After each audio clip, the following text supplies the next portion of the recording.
Ngayon, nakaisip yung team ko, yung Power 7, nakaisip kami ng way kung saan makakagawa tayo ng solusyon para sa mga tulog yung table.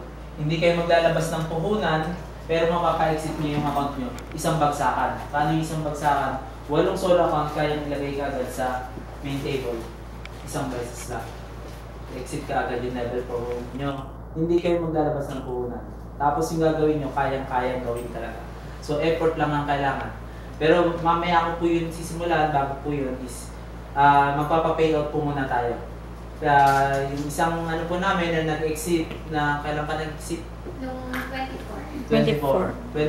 So 2 weeks after niyang mag-pay-in, naka-video ka? 2 weeks after po niya mag-pay-in, naka-exit kagad siya.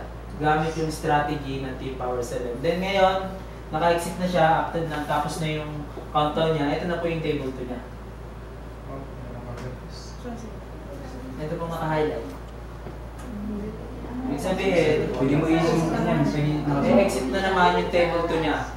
Dalawa na lang kulang sa taas, exit na naman yung table 2 niya. After 2 weeks yan. Ba? After 2 weeks lang. After 2 weeks, nung bali 1 month na siya kasi may countdown ng 14 days. After 2 weeks niya mag-pay-in, ganun nangyari sa kanya. Sa amin din yung mga ibang members na nasa table 2, ganyan na rin yung ano nila. So ilan ang ano natin, 14 niya, naka-14 exiters kami. 11. Ay, 11, mamaya pa pala yung tatlo. Mamaya yung tatlo. Mamaya. Oo. Apat, mamaya. So, ganyan kabilis yung dito sa Golden na nakita ko na hindi napansin ng iba dati. Ang napansin lang kasi ng iba dati is mahal. Masyadong mataas yung entry para sa Golden. Pero hindi nila nakita. Yung bilis ng galawan dito, paano kung gawin natin is Golden to win, di ba? Pwede naman yun.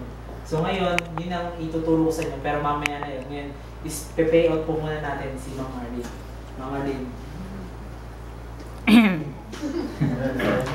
Mag-aabang kami sa labas. Kailangan mo bodyguard?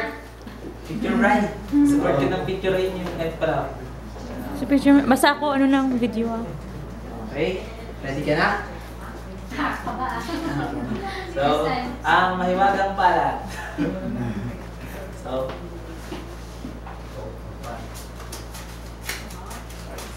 7, 8, 9, 10, 11, 12, 13, 14, 15, 16, 17, 18, 19, 20.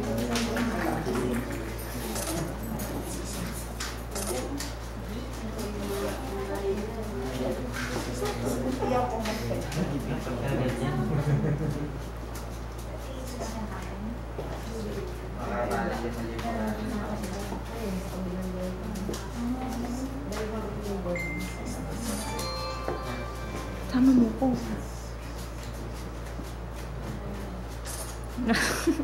Hindi wow, nakasmile pa.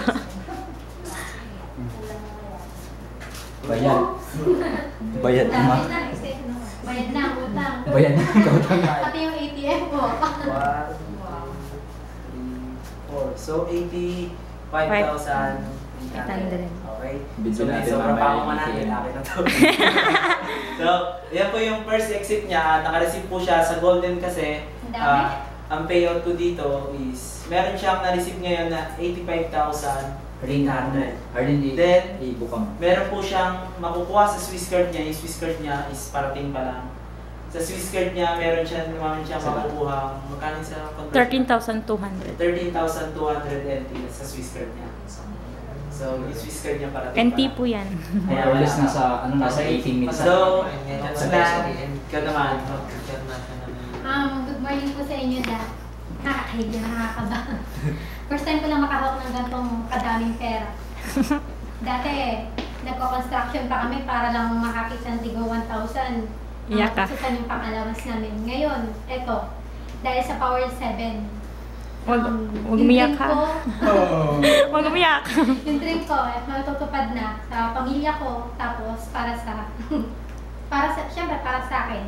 Ito na yung opportunity natin para... Umiyak si Brian eh. Kaya hindi natatouch Ito na yung opportunity natin para yung goal natin matupad, yung ambition natin sa atin lahat. Kailangan natin mag-take ng risk at sundan yung yapak ng mga nauna sa atin.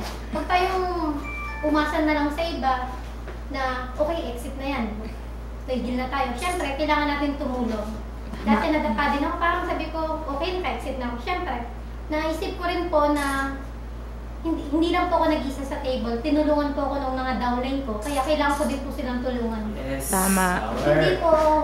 Hindi po ibig sabihin nun, hayaan ko na lang po na tumengo yung table. Siyempre, lahat tayo, kailangan natin sundan yung opportunity, tapos yung mga member natin, pasalamat tayo kay Sir Armil, kasi siya yung nakaisip nito, at siya rin yung naging way para yung ambition natin matutad. Ito na ang dami.